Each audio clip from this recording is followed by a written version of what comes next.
मुर्मू हमारे देश की राष्ट्रपति हैं, ठीक है, और वो हमारे राष्ट्र की प्रतीक हैं।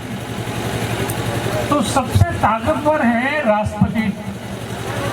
और कोई बच्चा है बताएगा कि राष्ट्रपति जी जो सबसे ताकतवर हैं वो कितने वोट डाल सकती हैं, उनके पास कितने वोट डालने का अधिकार है।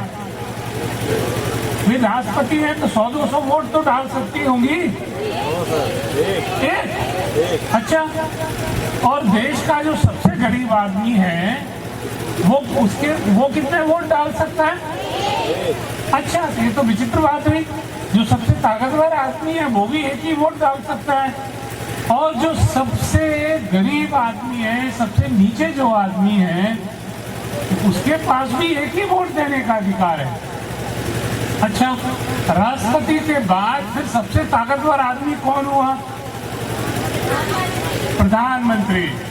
तो प्रधानमंत्री के बारे में तो कहते हैं 56 इंच का सीना है उनका, तो उनके पास कितने वोट हैं?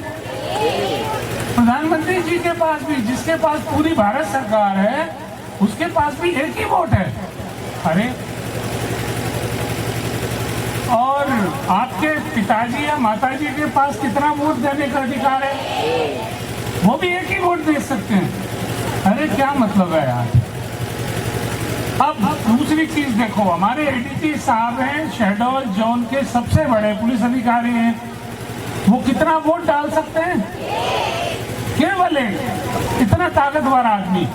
अच्छा, और जो पुलिस में सिपाही है उसके पास कितने वोट हैं? तो क्या मतलब हुआ? एडीजी बनने से फायदा कौन सा हुआ?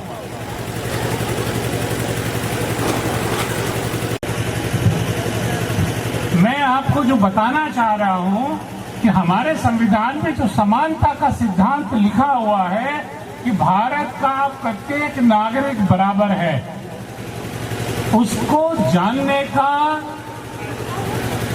अगर कभी तुमसे कोई पूछे भारत का प्रत्येक नागरिक बराबर कैसे है, राजा और प्रजा बराबर कैसे है, प्रधानमंत्री और कोटवार बराबर कैसे है, एडीजी साहब और सिपाही बराबर कैसे है, किसान और व्यापारी और मजदूर और ठेले वाला, रिक्शे वाला बराबर कैसे है, तो केवल वोट अकेला ऐसा अधिकार है जो इस बात का प्रमाण है कि भारत माता की हर संतान को, चाहे वो किसी भी धर्म की हो, किसी भी जाति की हो, किसी भी इलाके में हो, चाहे इंदौर में हो, चाहे करकेली में हो, उसके पास कितना वोट है?